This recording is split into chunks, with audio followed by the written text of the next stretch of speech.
ছাত্র দলের বিরুদ্ধে ডক্টর ইউনূস সরকার, সাধারণ শিক্ষার্থী ও শিবিরের মধ্যে ঐক্য জরুরি।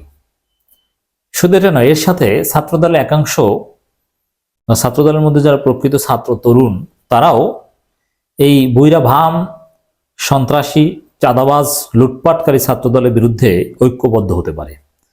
আমি সে আহ্বান জানাচ্ছি। যা করছে এতে সরকারকেও আরো কঠোর হতে হবে, শিবির, সাধারণ শিক্ষার্থী সবাইকে ঐক্যবদ্ধ হতে হবে। কারণ এই ছাত্র দলের হাতে সরকার, রাষ্ট্র কেউ নিরাপদ নয়। সবাই এখন আহত হয়, ব্যবসায়ীরা আহত হয়, ব্যবসায়ীদেরকে কোপায়। এবং শুধু ব্যবসায়ীদের কোপায় সেটা নয়, কোপানোর পরে পুলিশ এই অপরাধী ছাত্রদল নেতাকে ধরতে যায়, পুলিশকে তারা আহত করে, পুলিশের উপর হামলা করে। এটা কত বড় অপরাধ আপনি জানেন? এটা রাষ্ট্রের উপর হামলা। হ্যাঁ, হাসিনার ফেসিস্ট হাসিনার পুলিশকে জয়মানা করে দেয়া, এটাকে আমরা গ্লোরিফাই করি। এখন তো হাসিনার ফেসিস্ট পুলিশ না। এই পুলিশ কি হাসিনার পক্ষে হয়ে কাজ করছে? না।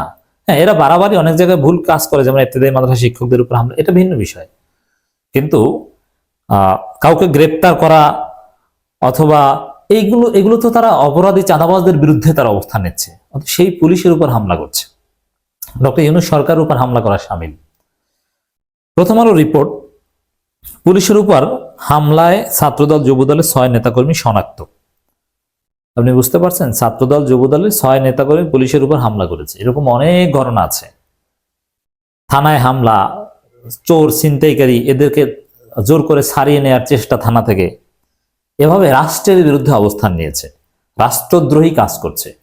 আইন অনুযায়ী ওয়ারেন্টভুক্ত আসামিকে গ্রেপ্তার করছে, তাকে জোর করে ছিনিয়ে নিতে যায়। এবং রাষ্ট্রকে তারা মানে না, আইনকে মানে না, তারা রাষ্ট্রদ্রোহী। এজন্য এই ছাত্রদল সন্ত্রাসীদের বিরুদ্ধে ডক্টর ইউনূস সরকারকে কঠোর হতে হবে, সাধারণ শিক্ষার্থী, শিবির সবাইকে ঐক্যবদ্ধ হতে হবে। এজন্য আমি স্পেশালি আহ্বান জানাবো, ছাত্রদলের মধ্যে যারা ছাত্র, অনেকের সাথে আমাদের কথা হয়, যাদের বয়স 27-এর নিচে বা 28-এর নিচে, তারাও রানিং স্টুডেন্ট না, কিন্তু কোন রকম ছাত্রত্ব হয়তো টিকিয়ে রেখেছেন, অ্যাটলিস্ট ওই 35, 36, 40 না। এদের সাথে কথা হয় যে না, ছাত্রদল যদি বাংলাদেশে রাজনীতি করতে চায় ক্যাম্পাসে, তাহলে তাদেরকে ছাত্রদের মাধ্যমে রাজনীতি করতে হবে।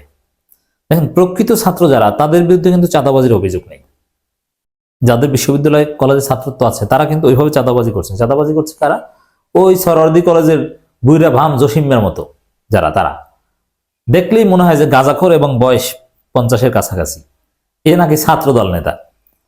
মানে এই টাইপের লোকজন, কারণ এদের স্ত্রী সন্তান সংসার আছে, এদের কয়েকটা পরিবারের দায়িত্ব নেয়, একজনের একাধিক সংসারও আছে, আবার সংসার আছে, আবার গার্লফ্রেন্ডও আছে। তো টাকা দরকার, চাঁদাবাজি ছাড়া কোনো উপায় আছে? যে রানিং স্টুডেন্ট, তার কিছু নেই, তার চাঁদাবাজির দরকার হয় না, সে বাড়ি থেকে টাকা এনে চলতে পারে। এজন্যে বাংলাদেশকে মুক্ত করতে হলে, রাষ্ট্রদ্রোহী সন্ত্রাসীদেরকে শায়েস্তা করতে হলে, ছাত্রদলের মধ্যে যারা ছাত্র, তাদেরকেও ঐক্যবদ্ধ হতে হবে। এজন্য ছাত্রদলের বুইরা ভামরা, যেহেতু তারা ক্যাম্পাসে ঢুকতে পারে না, তারা বিভিন্ন বিশ্ববিদ্যালয়ের ছাত্র সংসদ নির্বাচন ঠেকাতে তৎপর।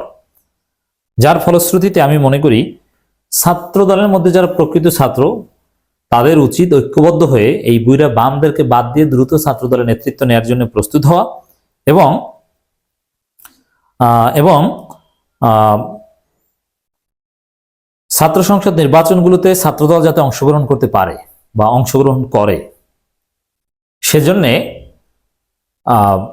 তৎপরতা চালানো, যে না, ছাত্রদলের যারা প্রকৃত ছাত্র, তারা নির্বাচনে অংশগ্রহণ করবে। ছাত্র সংসদ নির্বাচন তো আর দলীয় প্যানেল হয় না, নামের মধ্যে তার দলীয় দলটা উল্লেখ থাকে না, ব্যক্তির নামে থাকে। ছাত্রদলের যারা তরুণ, তারা প্যানেল দিবে, নির্বাচনে আসবে। এই জন্য এই বুইরাভাম ছাত্রদলের বিরুদ্ধে ছাত্রদলের তরুণদেরকেও আমরা ঐক্যবদ্ধ হওয়ার আহ্বান জানাই। এদেরকে ক্যাম্পাসে ঢুকতেই দেওয়া হবে না।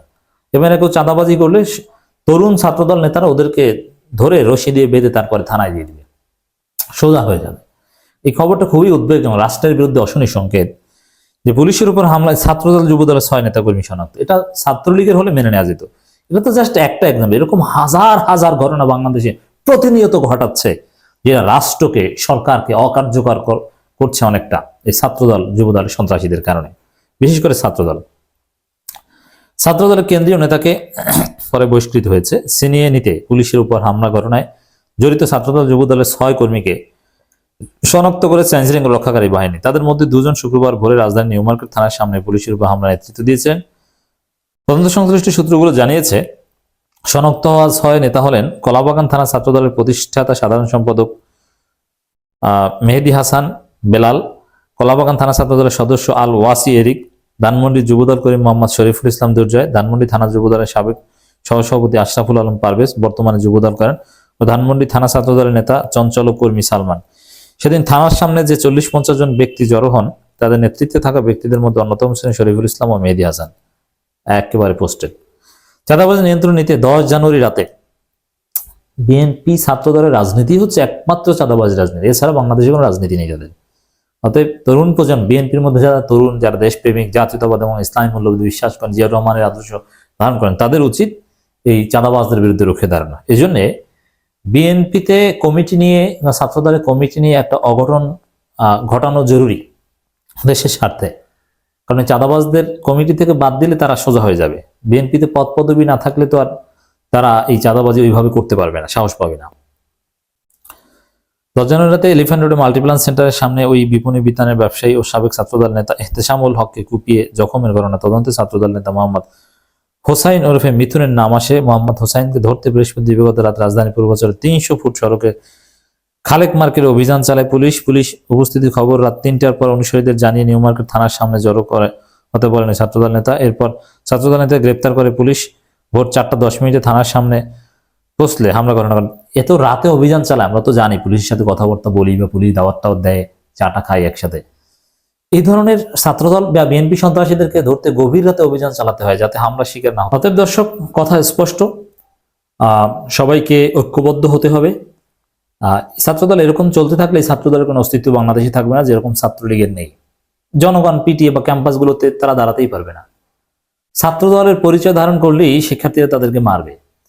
এজন্যে এই সন্ত্রাসী তকমা থেকে বের হয়ে রাষ্ট্রকে স্থিতিশীল করতে, এই রাষ্ট্রের বিরুদ্ধে হামলা, রাষ্ট্রের যে সার্বভৌমত্ব, অপরাধীকে ধরবে, এটা প্রয়োগে বাধা দিচ্ছে। এরা রাষ্ট্রকে মানছে না, এরা সমাধান জরুরি। এই সমাধান করতে হলে সাধারণ শিক্ষার্থী, শিবির, বিশ্ববিদ্যালয় প্রশাসন, সরকার, পুলিশ এবং ছাত্রদলের মধ্যে যারা প্রকৃত ছাত্র, সবাইকে ঐক্যবদ্ধ হতে হবে।